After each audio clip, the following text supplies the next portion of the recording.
안녕하세요. 이 동영상은 메탈 옥사이드 세미컨덕터에 대한 동영상입니다. 먼저 일반 물리 문제를 하나 풀어볼까요? 평행판 축전기 문제입니다. 두께가 D고 면적이 A인 유전체가 두 개의 평행한 금속판 사이에 위치합니다. 유전율은 입실론이라고 할까요? 이때 전압차가 양 전극에 인가되었고요. V라고 하고요. 그럼 양쪽의 금속판에 플러스 Q와 마이너스 Q의 전하량이 모이겠죠. 이 전하량은 어떻게 구해질까요? 가우스 법칙을 적용하면 Q는 하나의 금속판을 둘러싼 닫힌 면에 대해서 디스플레이스먼트 벡터의 수직 성분을 적분해 준 것 같습니다. 만약 제가 방금 전에 말한 내용이 잘 이해가 안 되신다면 일반 물리 교과서를 참조해 주세요. 이에 따르면 Q는 입실론 곱하기 2 일렉트릭 필드에다 면적인 A를 곱한 것으로 나오고, 전기장의 크기는 이런 평행판 축전기에 대해서는 전압차인 V를 디스턴스인 D로 나눠준 것으로 나타나니까 여기 나와 있는 식과 같이 됩니다.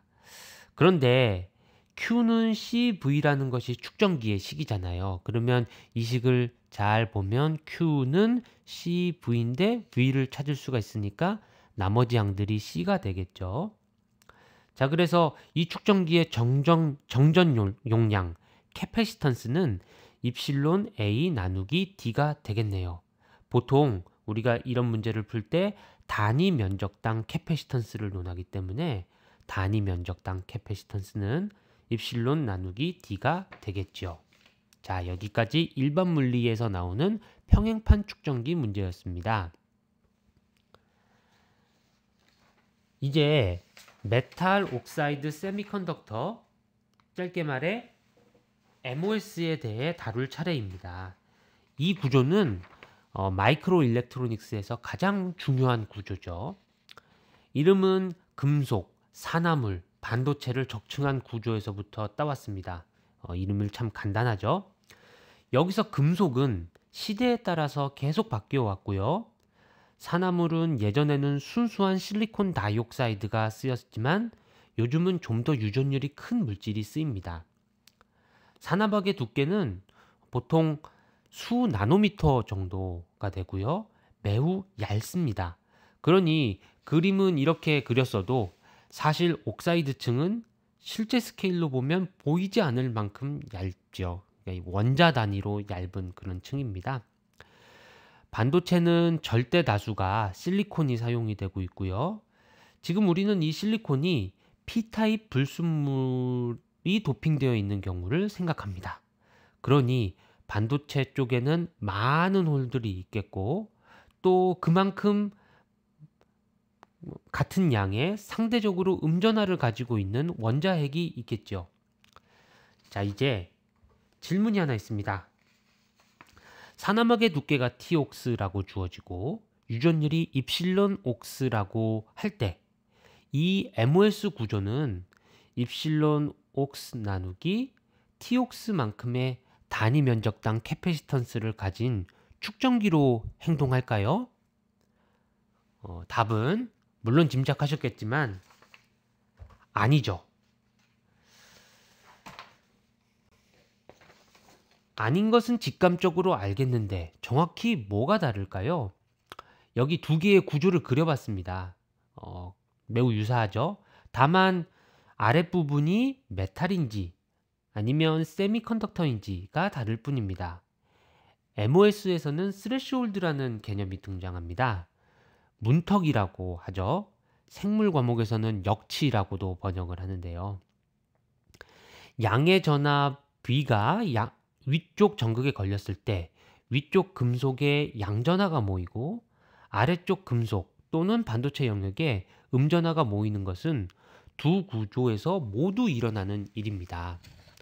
그런데 이 음전하를 어떤 방식으로 만들어내느냐 하는 부분에서 아래의 메탈과 세미컨덕터가 달라집니다.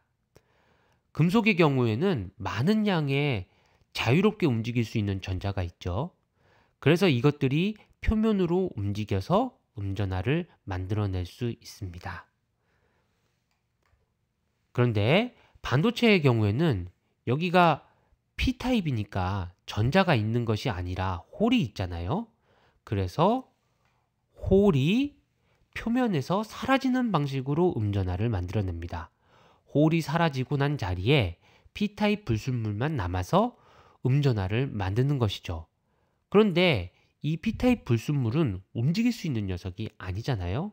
그러니 이 상황에서는 전자도 없고 움직일 수 있는 홀도 없고, 그래서 표면에는 움직일 수 있는 전하란 존재하지 않는 상황입니다. 그런데 신기한 일은 이제부터 시작입니다. 인가된 전압이 더 커지게 되면 홀들이 밀려나서 음전하를 만드는 과정이 어떤 한계에 부딪히게 되고요. 대신 P타입 기판이라 전에는 찾아보기 어렵던 자유롭게 이동할 수 있는 전자들이 근처에서부터 공급되게 됩니다. 이 상황에서는 산화방 밑에 전자가 보이게 되겠네요.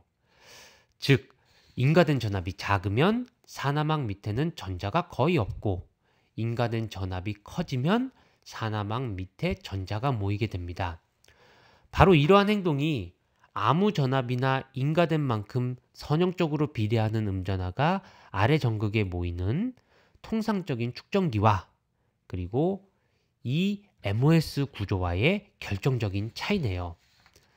전에 배웠던 것을 기억한다면 이 MOS 시스템 또한 비선형 시스템임을 쉽게 이해하실 수 있을 것입니다.